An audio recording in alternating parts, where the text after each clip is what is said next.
Senior politician Ramchandra Paudel has been elected as the third president of the Republic of Nepal. Borrowing the words of vanquished candidate Subhash Chandra Nembang, win or loss is not important in democracy, but what is significant is that a commoner's son has been elected as the head of the state. Good evening, I am Prarambha Dahal. Let's begin with the main stories. Ramchandra Paudel of Nepali Congress elected the new president of the country. The newly elected president commits of safeguarding constitution and taking initiative for national consensus. The government intensifies amendment of various laws. Bill related to transitional justice tabled at the Parliament Secretariat. The government forwards the proposal for the test of presence of chemical residues in imported vegetables and fruits to related committee yet again. And Nepal secured a 52-run win over Papua New Guinea at the ICC World Cricket League 2 series. Opener Asif Sheikh scores his maiden one-day international century. Ramchandra Paudel has been elected the third president of Republic of Nepal after seeing off his competitor Subhash Chandra Nembang. Now, Chief Election Commissioner of the Election Commission, Dinesh Kumar Thapalia, felicitated Paudel with the certificate of his win in the presidential election today itself. Paudel will be administered the oath of office on the 13th of March as the term of Vidya Devi Bhandari expires on the 12th. Prime Minister Pushpakamal Dahal, Nepali Congress President Sher Bahadur Dewa and CPN Unified Socialist Chairperson Madhav Kumar Nepal among other leaders also congratulated Paudel at the same program. After election as the president, Nepal Army has led his security arrangements. Prior to this, voting for the presidential election was held between 10 a.m. and 3 p.m. at the Parliament building in New Baneshwar. Paudel won the election with 33,802 vote weight, while Nembang received 15,518 vote weight. The total 881 voters included 331 federal parliamentarians and 550 provincial assembly members. Meanwhile, of the 831 voters who cast their ballot, 313 are federal parliamentarians with 518 provincial assembly members. The 50 representatives who did not cast their ballot included 18 federal parliamentarians and 32 provincial assembly members. 14 federal parliamentarians and 28 provincial assembly members of Rashtriya Prajatantra Party, Chandra Bhandari of Nepali Congress and Barsaman Pun of CPN Maoist Center, 1 provincial assembly member of Janata Samajwadi Party, 1 federal parliamentarian and 3 provincial assembly members of Nepal Workers and Peasants Party and Lakshmi Mahato Koiri of CPN UML, who is at large, did not cast their ballot.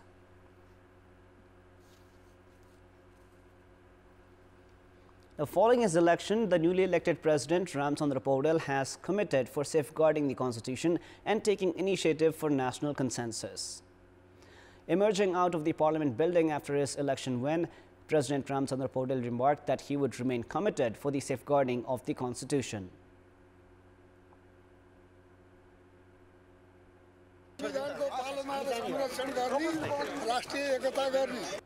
The oath-taking ceremony of the newly elected president Ramchandra Paudel will be held on the 13th of March, coming Monday.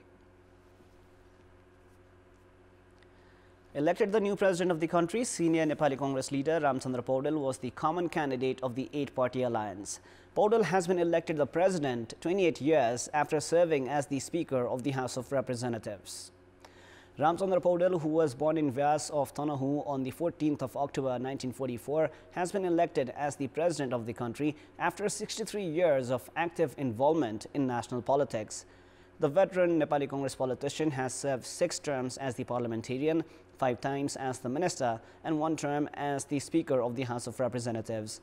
Paudel has headed the Ministry of Local Development and Agriculture, Peace and Reconstruction, Ministry of Home Affairs, and has also served as the Deputy Prime Minister.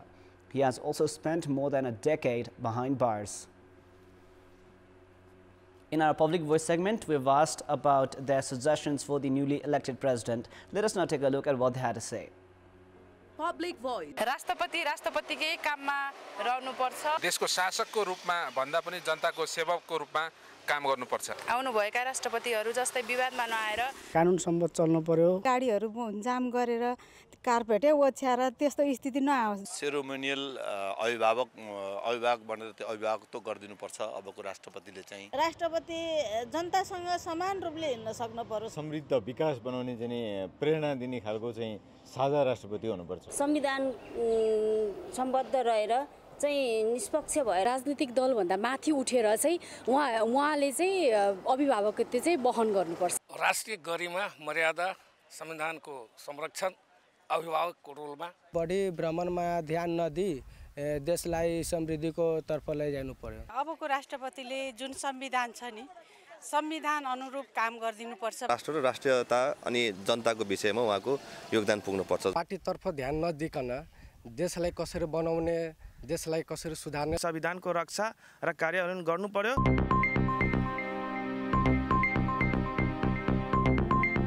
Janata Samajwadi Party has decided to field its parliamentary party leader Ram Sahaya Yadav for the position of the vice president. The leaders have said that there has been an agreement as per which Janata Samajwadi Party, one of the faction of the 8-party alliance, will back the position of the vice president. The Central Committee meeting of the party decided to field Yadav for the post of the vice president earlier today. Yadav was elected from Bara Constituency 2 in the November 20th parliamentary elections.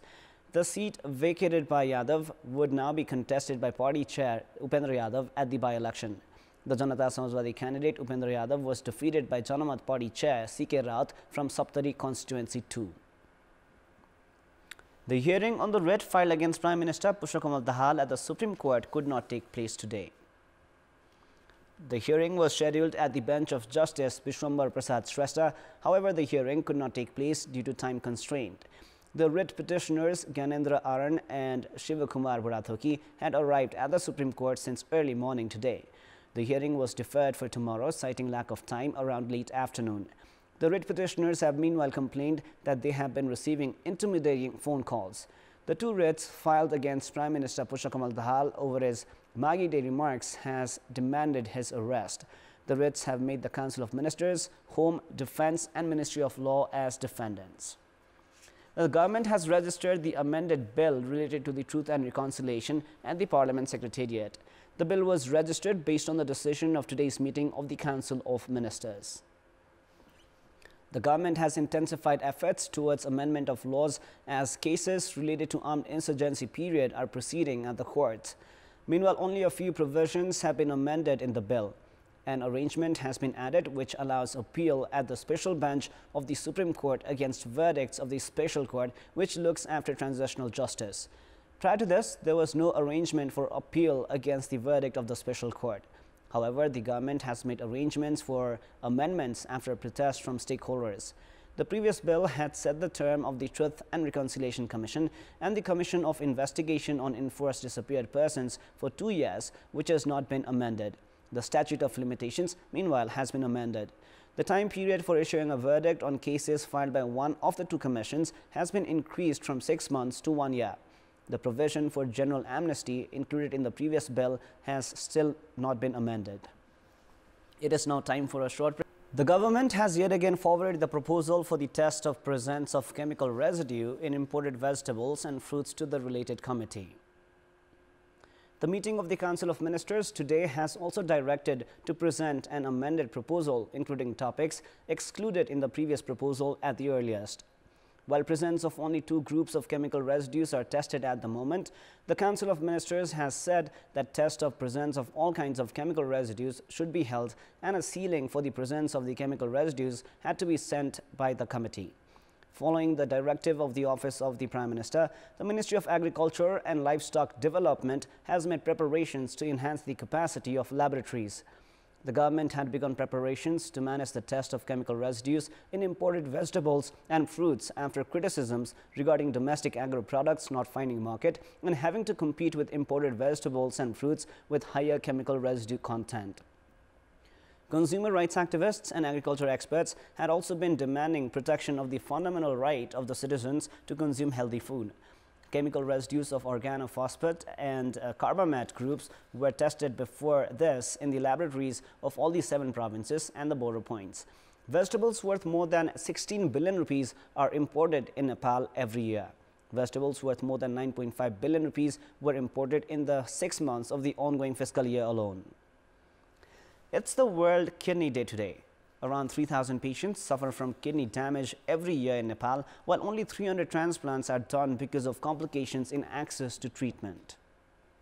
And despite completion of 14 years of kidney transplant in Nepal, only around 2,200 transplants have been done so far. Around 7,400 patients are in regular dialysis. With complications in access to treatment service, patients are also facing difficulties in dialysis.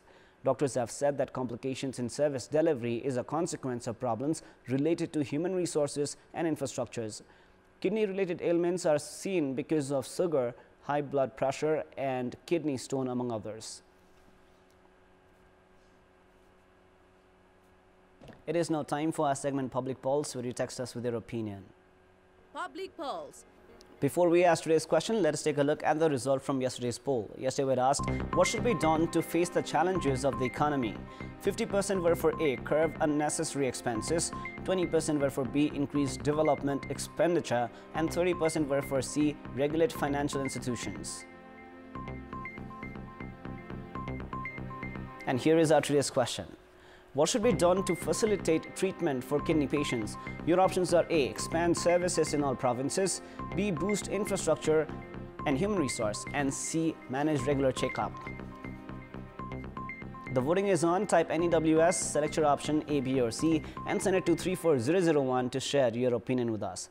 We've got more news coming up, but right now it is time for yet another short break. It is now time for the sports news. Sports news. Team Nepal have secured a 52-run win over Papua New Guinea at the ICC World Cricket League 2 series.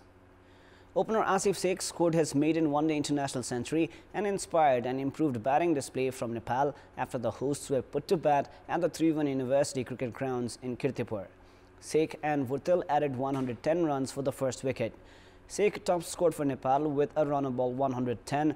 Vurtel contributed 45. Bhim Sharkey scored 44 and skipper Rohit Paudel added 30 runs. Semo Kamia was the pick of the PNG bowlers with 5 wickets. Riley Hekure had 3 wickets while Alia Nao had 1 wicket. In reply, PNG were bowled out for 245 runs in 47.1 overs. Norman Vanua top scored with 60. Tony Ura made 50 while skipper Asad Wala scored 42 runs. Sandeep Lamichhane was the pick of the Nepali bowlers with 4 wickets. Dipendra Singh Airi had 2 skulls while Kushal Malla picked 1 wicket. Another quick single now. This is the defending champions Machindra Club have suffered their second successive defeat at the Marches Memorial A Division League as they lost 2-0 against runners-up of the previous season, Tribhuvan Army Football Club. First half of the match played at the Chassel ground in Lalitpur ended goalless. Deepak Gurung put Tribhuvan Army ahead in the 48th minute as he headed in from a corner. Navik Shrestha then converted from the spot in the 59th minute to secure the 2-0 win for the departmental team. It was the first win of the season for Army as they had been held in a goalless draw by Sankata in game week 1.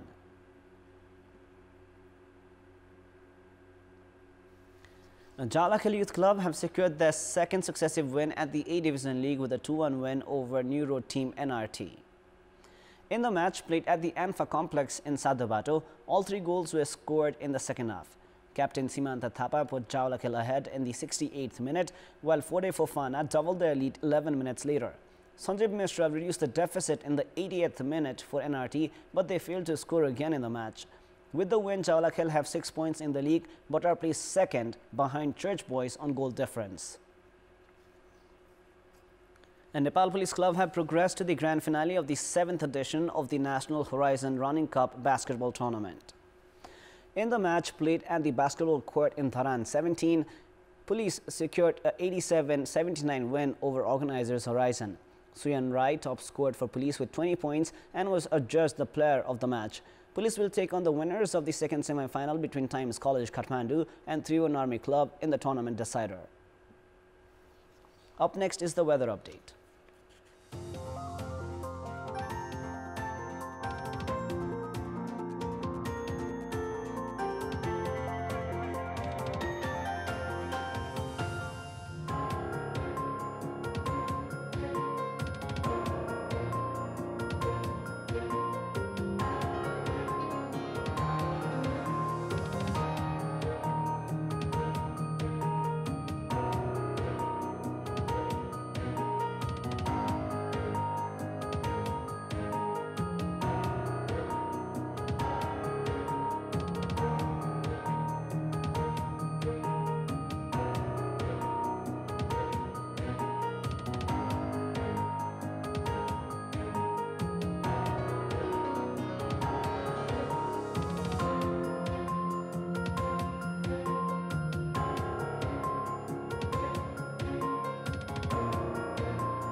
That is all for the moment. Up next is the news in Nepali. Thank you for staying with us. Goodbye for now.